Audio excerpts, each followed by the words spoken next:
Hello and welcome to video 2 of EIC, Essential Impact Coaching. Essential Impact Coaching is a series of 5 videos that will support your understanding of the fundamentals of a coaching process that brings about real and lasting change. And you will, I am sure, enjoy and learn a lot from these. I'm Tony Swainston and I work as a personal performance coach and organisational change consultant and trainer. My contact details are as follows here, and if you want to contact me after watching any or all of these videos, please do so.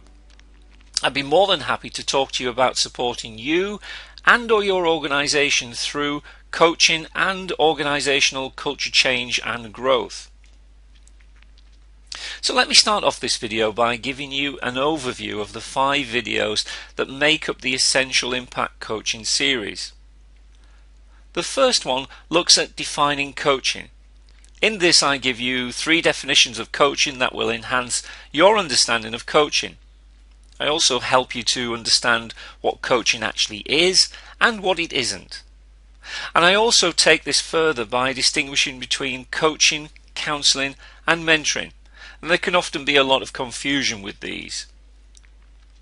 The second video, this one in fact, looks at the 3 skills of coaching, and these are listening, questioning and reviewing.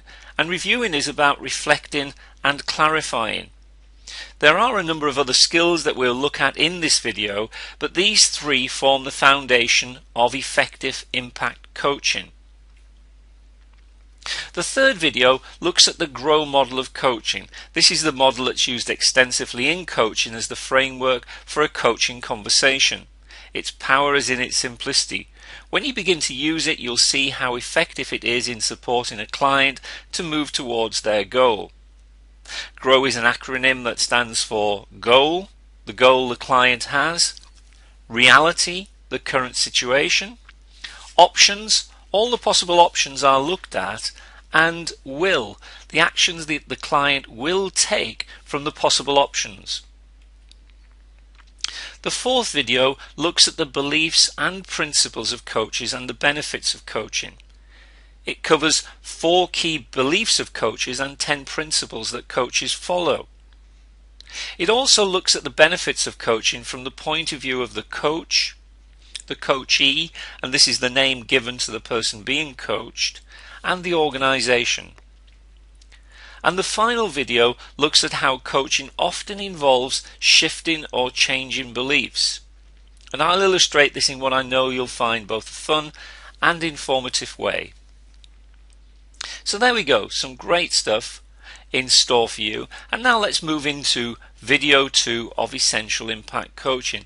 And to put this video once again into context, it's the second of 5 videos, and it looks at the 3 fundamental skills of coaching, which are listening, questioning and reviewing or reflecting and clarifying.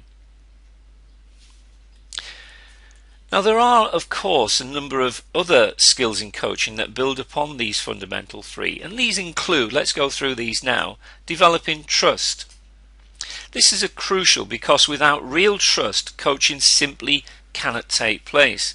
It may be that some of the things that the coachee says to their coach, they'll not speak about to anybody else.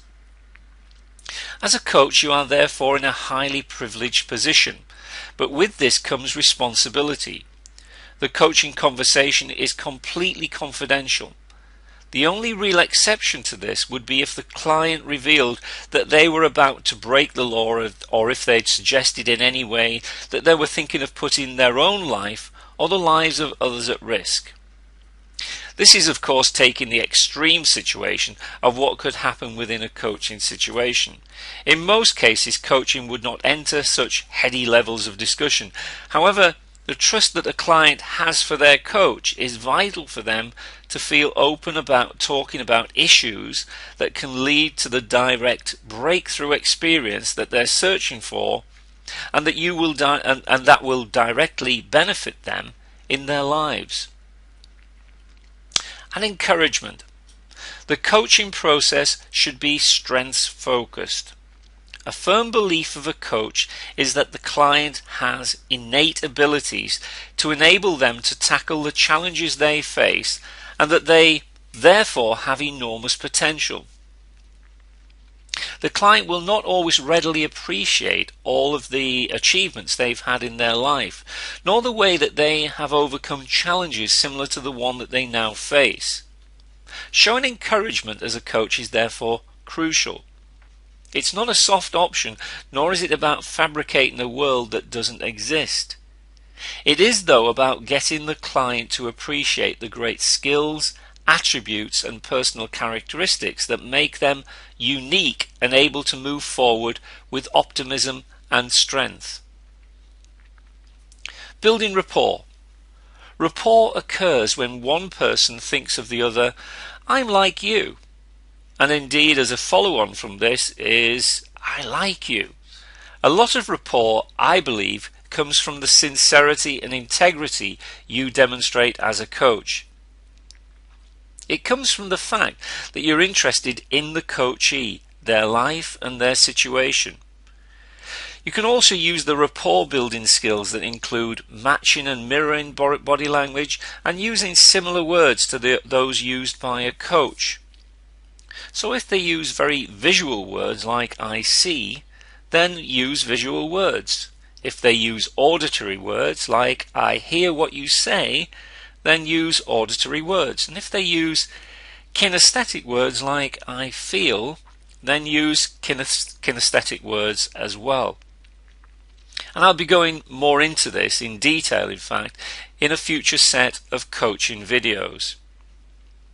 You can also learn more about this in my resource, Developing a Coaching Culture in Your Organization, that you can find more about from my website www.tonyswainston.co.uk. And giving and receiving feedback. Finally, giving and receiving feedback is very important. It's important, for example, that the coachee should be given feedback on how they're progressing. They may otherwise not be absolutely aware of this. Feedback is best done through what is called the feedback sandwich. This feedback should be based on firm evidence and not on mind reading or assumptions. It begins with the first slice being the particular and specific things that the client has made progress on. The middle layer includes anything that you believe the client could have done even better. My suggestion is that you don't linger on this. You'll note that "even better" assumes that the client is already doing something that is good. The final layer of the sandwich is a general statement about how the client is moving positively in the right direction. And it's also important that we as coaches should get feedback from our client. This should be welcomed and encouraged. So we should ask them, how has the coaching process helped them so far? We should also ask them what part of it has worked best for them. We should also inquire whether there is anything else that they would like to get from the coaching process. Feedback is part of the openness and honesty that links back to the developing of trust that I mentioned earlier. So let's now consider the first of the three fundamental skills of coaching, and this is listening. Now there are certain dangers with listening, and we can fall into certain traps that we should be aware of, and these are hearing only what we want to hear. It's far easier for us to be selective than we might imagine. For example, it's estimated that we receive around 2 million pieces of information per second through our senses. Of these, we only allow through, people say, around 134. This seems rather precise, I know, but it is the figure that psychologists have given. Some of the information we allow through is our sense of sound and words we hear. The question is, though, what are we leaving out or rejecting? It's very easy for us to simply block out or not let through words that we're not looking for or that don't fit into the story we're expecting to hear. And this is all before we begin to interpret the words that we do allow through. This then links in with the second danger, and that's that we've already heard this. We've already made up in our minds what's being said. This can manifest itself by people at times finishing off the sentence of other people or jumping in with a response before the person has finished speaking. This can be a particular danger if we feel that we know the other person very well. We may then have already made up our minds about them and what they're going to say before they utter a word. You may experience this a lot with your partner, husband or wife. And this links with the third danger, thinking we know what other people are talking about. The danger here is that we might begin to mind read and not listen to the words actually spoken. We might imagine that the way that we see things, the way that we hear things, and the way that we feel things are the same for everyone. And this is simply not true. Just think of the way that we've accumulated our experiences over our lifetime. This is made up of the 134 pieces of information that we've allowed through each second, or of each minute, of each hour, of each day, of each year of our life. We should there focus on the words that the person is speaking and not try to read between the lines without inquiring and receiving information that either confirms or refutes our initial thoughts. And this then links with the fourth danger, failing to put ourselves in the other person's shoes. If we listen to what a person is saying, but then put this into our own situation, we may well be able to sympathize with them, but this will do them no real good. We have to try to understand what they're communicating from their point of view. We need, in other words, to empathize with them. And finally, we come on to the danger number 5, and this is that we listen to the words but miss the music, i.e. the emotions.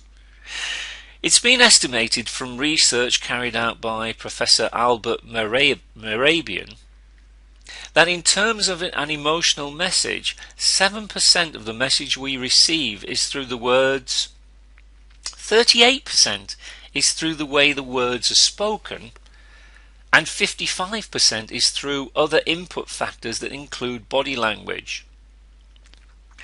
In Malcolm Gladwell's book Blink, an excellent book, he explains how we're constantly picking up information literally in the blink of an eye.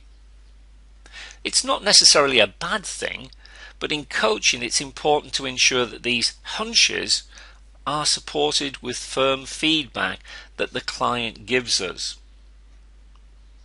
And so now on to effective listening. And the first thing here is to talk less and listen more. As a coach and as a rule of thumb, we should talk around 20% of the time and listen 80% of the time. The danger in the beginning with coaching is that we might feel that we need to be speaking a lot in order to fulfill our role. In coaching, it's true to say that less is more. Less talking from the coach produces greater results. Be comfortable with silence or thinking time. Again, in the initial stages of coaching, it may feel uncomfortable to experience silence from the coachee when you've asked them a question. This is something that you'll get used to and actually welcome as you grow as a coach. In order for a client to find the appropriate response to a question, they may need to reflect and draw on evidence that resides inside their subconscious mind. This can take time and it should be encouraged. We live in a world where we seem to want instantaneous responses to any question we have. Coaching is looking for things that have long-term impact. This can require the coachee to think in ways that they may not be used to and in a deeper way than is normal for them in their everyday life. And number 3 is Let go of your solution or your inner voice. As a coach, we have to realize that the solution that seems so obvious to us may not be the one that suits the client. They live in their own unique world, as we've already discussed. Their challenge is not our challenge. Their preferred solution may not be our preferred solution. In coaching, we must steer away from offering advice. And the fourth thing is to maintain full attention and show interest. Listen to the words, pick up the emotions. Maintaining focus on the client and the issue is the way that we can best serve them. In this way, we can begin to really pick up the message that they are transmitting. We can start to hear the music that they're playing. And reflect back what you think is being said. Testing, understanding and summarizing, and I'll return to this shortly as part of the third critical skill of coaching. In terms of listening though, it's important to feed back to the client the message that you've heard them deliver. If they are in agreement with the fact that we've reflected back to them the things that they've said in the way that is meant to be received, then we can be confident that we're on the right track. If they say that this is not what they meant to say, and this can happen, it gives them the chance to restate what they are saying. In either case, this gives the client a clear message that you are listening to them and that you are eager to absolutely understand things from their point of view. And be aware of what isn't being said. In some ways, this can involve the idea of picking up the music again. But it's also more than this. It's about detecting anything that the client seems to be avoiding. If this is apparent, then as a coach it's important to ask them a question about this. It may be that they've simply overlooked something, or could it be that there's something that they're deliberately trying to avoid? If it's clear that they are not willing to talk about something, then as a coach you need to respect this. The agenda has to remain the ownership of the client or the coachee. Where they go and don't want to go in the conversation is ultimately up to them. And to listen with the curiosity of a fascinated stranger, and I really love this. It says so much about the wonder and beauty of coaching. Coaching is such a privilege. You're entering into the life of another individual. They're speaking to you with openness and honesty. Where else does this happen?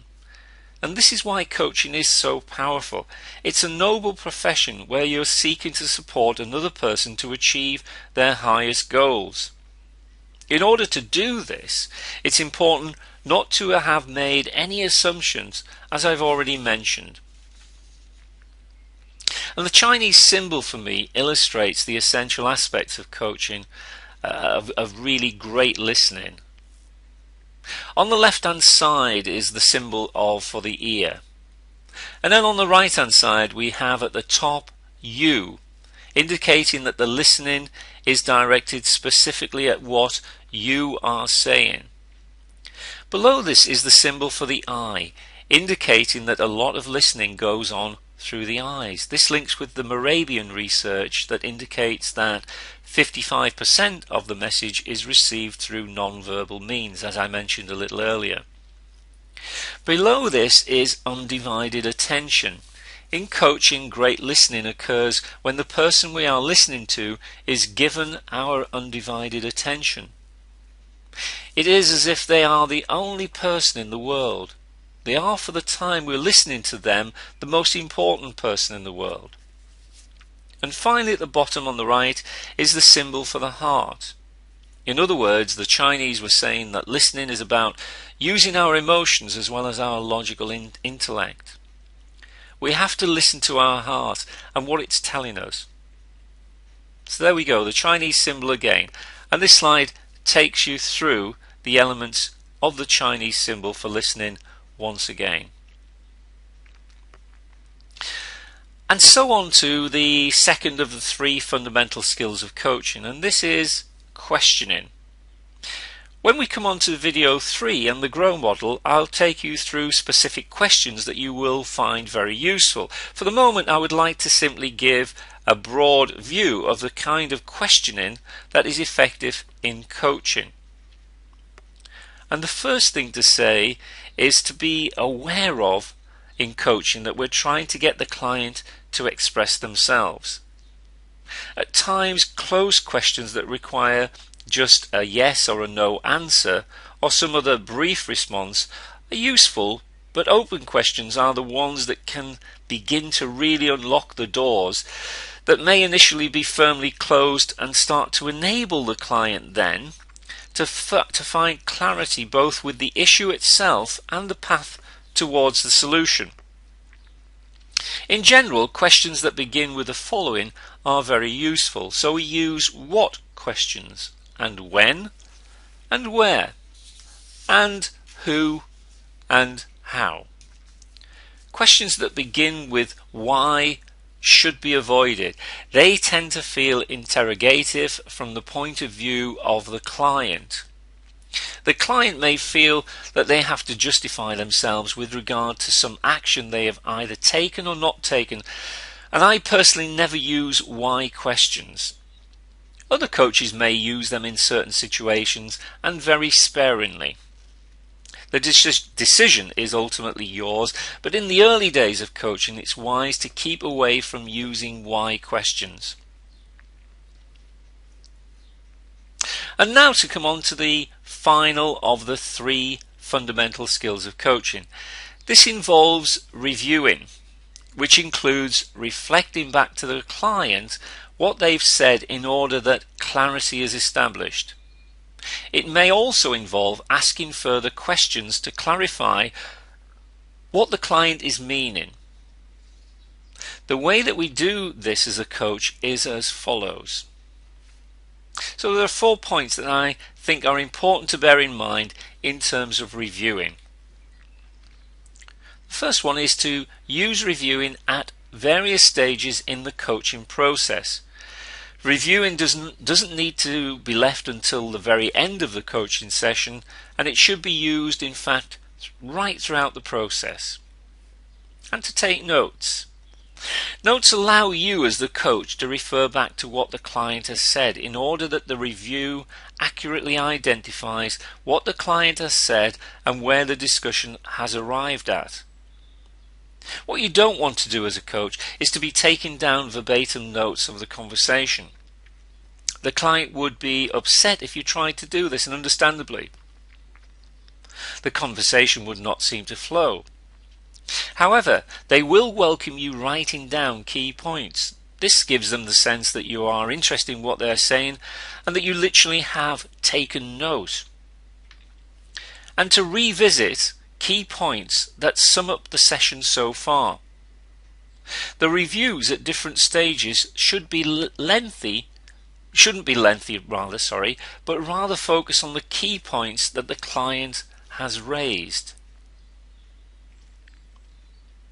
And keeping key outcomes and goals in mind. The reviewing process allows both you and the coachee to ensure that the outcomes and goals are always in focus. It can really support bringing the conversation back on track. And finally, let's look at some prompts and questions you might use in the reviewing process. And these might be, so where are we now? Notice the open question here that gives the ownership for the review over to the client.